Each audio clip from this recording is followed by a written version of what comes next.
Hello friends, welcome back to my channel. आज मैं आप लोगों के लिए बीएड फर्स्ट ईयर की बुक शिक्षा के दार्शनिक एवं समाजशास्त्रीय परिप्रेक्ष्य का एक क्वेश्चन लेकर आई हूँ।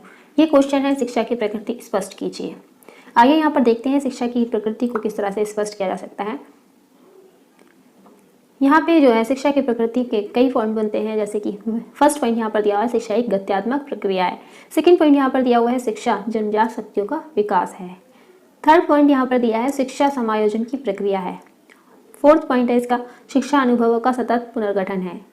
फिफ्थ पॉइंट है, शिक्षा द्विमुखी प्रक्रिया है। सिक्स पॉइंट है इसका, शिक्षा त्रिमुखी प्रक्रिया है।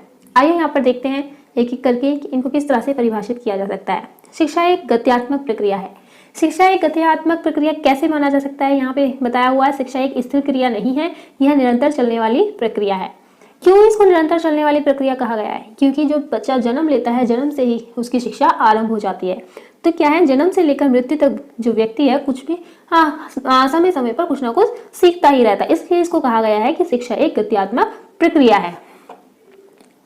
नेक्स्ट यहाँ पे जो पॉइंट दिया हुआ है, ये पॉइंट जो है आपका ये है कि शिक्षा जन्मजात शक्तियों का विकास है। किस तरह से ये शिक्षा जन्मजात शक्तियों का विकास है? शिक्षा बालक की प्रकृति, प्रदत्त क्षमताओं, योग्यताओं व अभिवृत्तियों को प्रकाशित कर उनका उन्नतिशील व प्रगतिशील परिमार्जन करती है।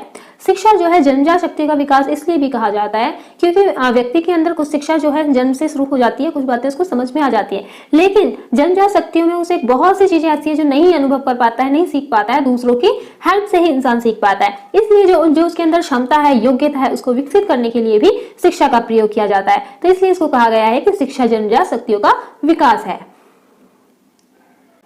नेक्स्ट यहाँ पे पॉइंट दिया हुआ है, शिक्षा समायोजन की प्रक्रिया है। शिक्षा समायोजन की प्रक्रिया किस तरह से कही गई है? शिक्षा के द्वारा इन व्यवहारों को समाज उपयोगी बनाया जाता है तथा उनमें व्यवस्था व प्रणाली को सम्मिलित किया जाता है। अब व्यक्ति के अंदर जो है क्षमता, योग्यता, रुचि, ये तो पहले से ही होते हैं, लेकिन जो है समाज के साथ उसको जो है समायोजित करना बहुत जरूरी होता है। ये किससे हो सकता है? ये शिक्षा से हो सकता है। शिक्षा से हम बता सकते हैं व्यक्ति को कि उसे समायोजन किस तरह से करना है, दूसरों के साथ किस तरह से उठना बैठना है, किस तरह से बोलना है, किस तरह से अपने चरित्र का विकास करना है। ये सारी चीजें जो है उसको समायोजन से ही समझ में आती हैं। और समायोजन का मतलब होता है कि व्यक्ति को पर्यावरण के साथ जो है ताल में बिठाना। नेक्स्ट यहाँ पे पॉइंट दिया हुआ है, शिक्षा अनुभवों का सतत पुनर्गठन है। सतत पुनर्गठन मतलब कि निरंतर चलने वाला जो अनुभव उसको प्राप्त हो रहे हैं वही शिक्षा है। बालक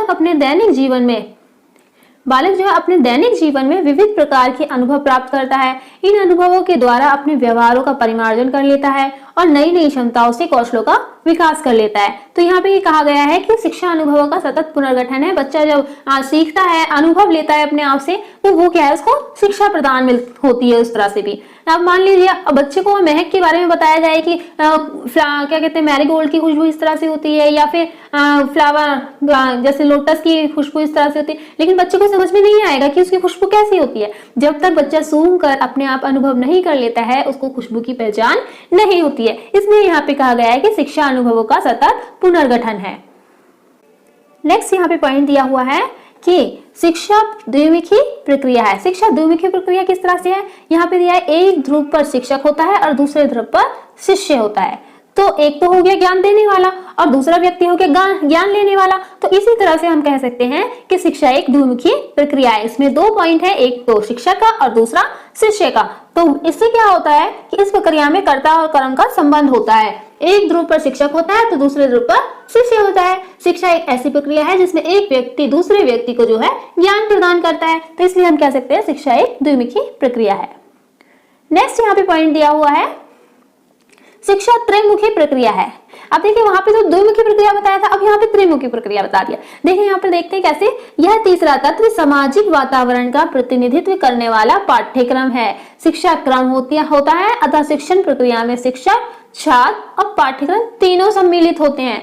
तो इस तरह से जो है इसने त्रिमुखी प्रक्रिया कहा गया है। द्विमुखी प्रक्रिया इसलिए कहा गया है क्योंकि इसमें शिक्षक और छात्र का महत्व रखा गया है, और त्रिमुखी प्रक्रिया इसलिए कहा गया है क्योंकि इसमें जो है शिक्षक, छात्र और साथ साथ पाठ्यक्रम को भी महत्व दिया गया है।